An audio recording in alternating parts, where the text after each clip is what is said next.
Now, as just mentioned, the government is expected to announce the end of housing migrants in hotels in the coming weeks, instead moving them into military bases or even disused ferries. But amongst opposition from residents, there are also concerns that the military bases suggested are in very rural areas and will leave asylum seekers isolated.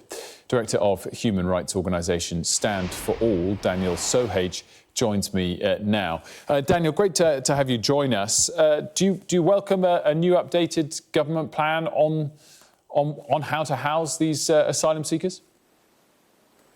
Well, thanks for having me on, Wilf. I think there's serious concerns about this plan, but it's not really a new plan. We've been hearing about the use of camps and even ferries for quite some time now. We've seen, for example, with Napier, how these camps have really unsuitable conditions for asylum seekers and can even put people at risk.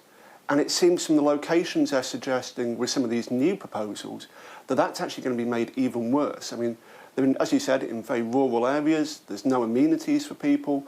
It's cutting the asylum seekers off entirely from the support that they need. I guess clearly there is a trade-off, rural versus urban areas, on a cost basis, where space is at a greater premium. How would you advise the government works within that trade-off? Should they stay using hotels even if it comes at a higher cost? Well, the use of hotels itself has significant issues. Only last week a report was released by Refugee Action showing some of the dire conditions within hotels. I think what the government really should be looking at is they're looking at, for example, spending hundreds of millions of pounds potentially on these camps.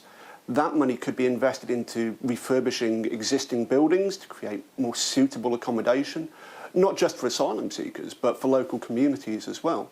So this isn't an either or. It needs to be looking at how we repurpose the funds being used in one way to actually support having better accommodation generally for everybody. And is that, you make that sound quite simple. Is that an easy task in your eyes, to refurbish existing buildings and solve this issue? Because clearly the other outstanding point here is a very significant increase in the numbers of asylum seekers, such that there's a need for more places to house them, as opposed to just refurbishing and making better the quality of the existing housing. There's never a simple solution to any of this, and even if you're looking at camps, that still requires a lot of infrastructure to be put in place, it requires money being invested, and it's disruption to a lot of areas. So there's no simple solution, it's just looking at the alternative solutions to this.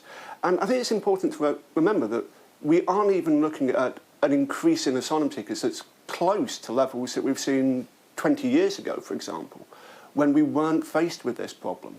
Because the government then was processing applications faster so that people were being moved out of this accommodation and being able to rebuild their lives. I think any policy has to focus on that and ensuring that there isn't the need for the accommodation in the first place because they're actually processing applications and ensuring people are going through the system faster so that they can have a normal life without relying on Home Office run accommodation. Of course, the other standout part of the government policy towards asylum seekers is potentially remove them to another safe country. Rwanda's obviously been mentioned a lot. What's Stand for All's view of that? Again, what we're looking at there is shifting responsibility onto other countries.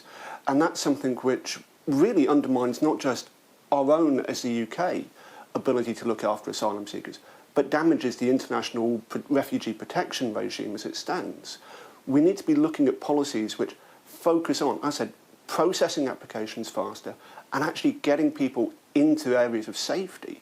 Now, when we're talking about sending people to other countries, Rwanda's being flagged as a possibility. Rwanda has significant human rights concerns, which even this Conservative government has previously warned about.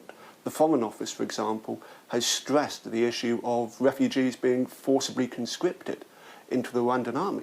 So there's a real huge issue here of human rights issues coming up from the way the government's looking at this, rather than looking at how they could best serve people in this country and investing into communities as well, so that everybody is supported. Daniel, thanks for joining us. Thanks very much.